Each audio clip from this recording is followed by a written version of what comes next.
Welcome back to another video of Resurrection Wellness, Holistic Health Development. Today we're going to be talking about a large topic, a serious core of the business itself. We're talking about health and why is health such an epidemic in today's society. Of course, there's a multifactorial reason as to why health is not as good as it could be. There's different aspects of health, right? Your physical health, your emotional health, right? Your mental health, your spiritual health. We're going to be focusing more on the bodily aspects of health. And I do have multiple notes taken for me, so I cannot blank in the moment as I tell you all of the reasons as to why. So yeah, I do have some notes to help me along. But for example, I do want to say that Harvard Medical School and Ivy League University had made a study in 2019. I was aware of this study for multiple years, but started in 2019, and they and they predict by the year 2030, which is in 5 years from now, time's flying, right? 5 years from now, that half of the population of America will be clinically obese. About half the adult US population will have obesity, and about a quarter will have severe obesity by 2030, according to a new study led by Harvard School. The study also predicts that 29 states, more than half the population, will have obesity, and all states will have a prevalence of obesity higher than 35%. The study researchers estimate that currently 40% of American adults have obesity and 18% have severe obesity. Remember, this came out in 2019. Obesity, and especially severe obesity, are associated with increased rates of chronic disease and medical spending and have negative consequences for life expectancy.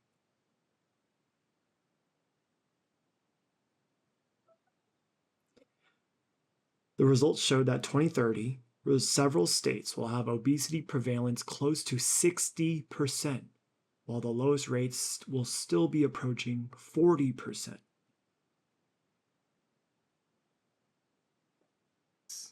Classified obese.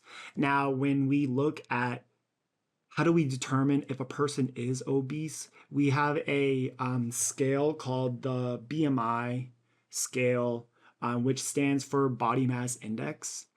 And basically you have a formula based off of your height and your weight. And that will determine whether you are, healthy, you're of good weight, or you're underweight, or you're overweight, or you're obese. So Harvard is saying that half the population of America by the year 2030 will be obese on this scale. Now, as of today, right now, I am under the scale of overweight by 1 point. And that's because in the BMI calculator scale, they can't determine, your body's like skeletal weight versus your body fat weight versus your muscular weight. And I believe it's because the amount of muscle on my body, I am slightly overweight by 1 point. Now I am starting to cut my body fat for the summer ahead because today is March 20th. But that BMI calculator would give you a rough range of where you are. At the same time, you can take off your clothes, look at yourself in the mirror and have an honest conversation. Am I happy with the way that I look? Would I say that I'm overweight? Or would I say, geez, I think I'm obese, right? And this scale, this BMI scale would definitely help you give a numerical understanding of where you fall in that range. So I'm just setting the stage that by the year 2030, 5 years from now, half of the population of America will be obese. So clearly, if this Ivy League school is making these claims, and they're very honorable, and there must be a reason behind that. Why is that the case? Now, to sum it up quickly, there is multifactorial reasons as to why people are becoming so, holding on extra weight, becoming obese, becoming larger. Um, to sum it all quickly, that would be more of a conspiratorial thing. We could talk about that later in the future, but I just want to talk about multiple reasons as to why it's happening now. Currently, I am reading a book actually on this topic itself, and it's called Food Fix by Dr. Mark Hyman, medical doctor. He speaks on the the systemic reasons as to why this is the case, and it's a great read. I suggest you purchase one if you'd like to read it yourself. For me, I would love to own a $10,000 library for me and my future family. I'm not married. I don't have any kids right now, but I'd love to be a father in the future. And like I said in the last video, knowledge is definitely going to help. It's going to equip you to execute life correctly. That way you don't make mistakes, right? Learning wisdom. That way you know how to navigate your life to have a better quality of life. That's a little bit of a tangent, but so half the population becoming obese. Why is that the case? This book states multiple reasons as to why. One of them would be that the lobbying within the American government is going crazy. As of 2024, the acclimated money used for lobbying services within the government was $178.3 million.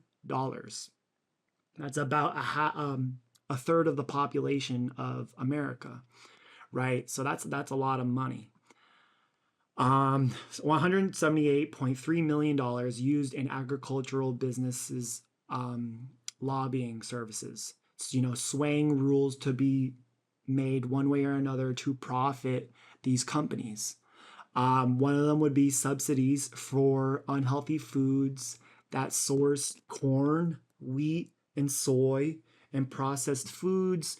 Corn and soy that's used to create, what's it called? High fructose corn syrup. Processed foods, like I mentioned earlier, they're making it cheaper and more accessible for everyone.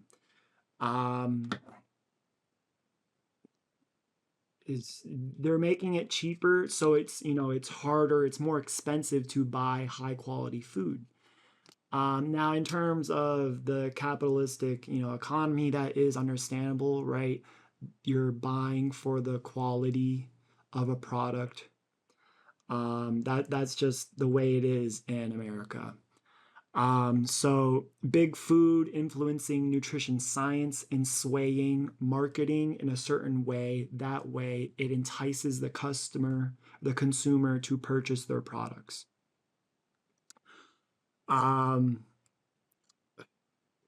It, it's a lot. Big food influencing nutrition science.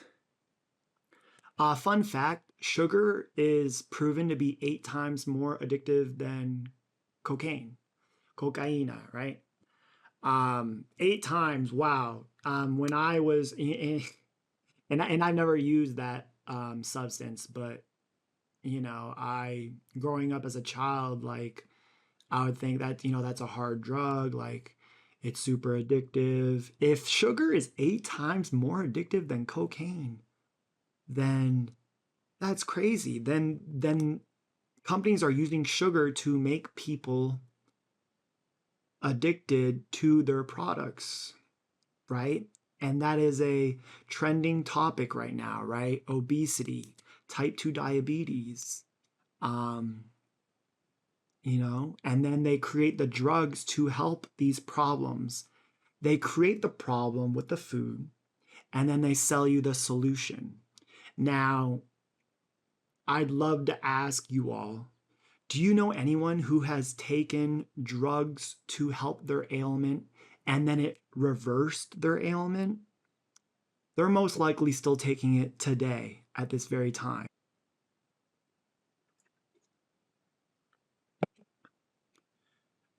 Another problem that we have is with the lobbying. You'll see that these companies are creating the problem, right? Using their lobbying to make sure that they're allowed to use their product and sway consumers to purchase their product, whether they make it more addictive or they use marketing tactics to make it appear or seem that is a healthier option. Um, the examples that I have is PepsiCo, right? Pepsi Cola, the drinks. They're giving money to Gilead Sciences, a company that produces pharmaceuticals for people that have problems with fatty liver disease. Fatty liver disease stems from people who consume an excess amount of sugar. So, how much sugar is in a Pepsi drink? Um, Last I recall, it's above 40 grams of sugar, right? That's a lot. If you have a scale, I'd love for you to weigh them out. 40 grams of sugar. Next, Nestle has been proven to give money to Novo Nordisk. That is a pharmaceutical company that creates Ozempic and Wegovy, right? Type 2 diabetes. Type 2 diabetes stems from excess sugar. You're going to see a common theme. Third, Coca-Cola. Coca-Cola is giving money for pharmaceutical research to create medicine that helps with ailments that stem from high blood pressure medicines, cholesterol medicines. And like I mentioned earlier, these medicines are not reversing and fixing these ailments. They're just suppressing your symptoms. That way, they keep you as a client forever. They want you to keep continuing to buy their pharmaceuticals. That way you don't have the problems that you have with these ailments. Next, General Mills. General Mills, you think of childhood snacks, you think of cereal. They're giving money to a corporation named Eli Lilly, which again also produces these type 2 diabetic medicinals like Monjaro, if I'm pronouncing that correct, Monjaro. Um, yeah. And then in general, you see that there's pharmaceutical companies giving money to health innovations to spread awareness on creating these pharmaceutical medicines that will just suppress your symptoms, not heal you, but suppress the symptoms. That way you're more manageable with your daily life.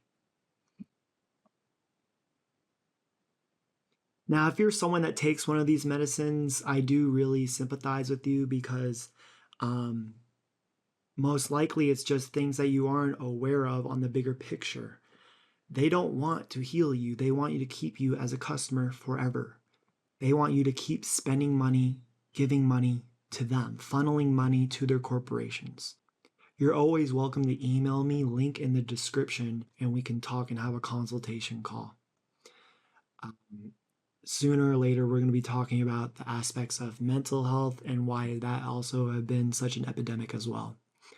In the meantime, stay happy, stay healthy, stay strong.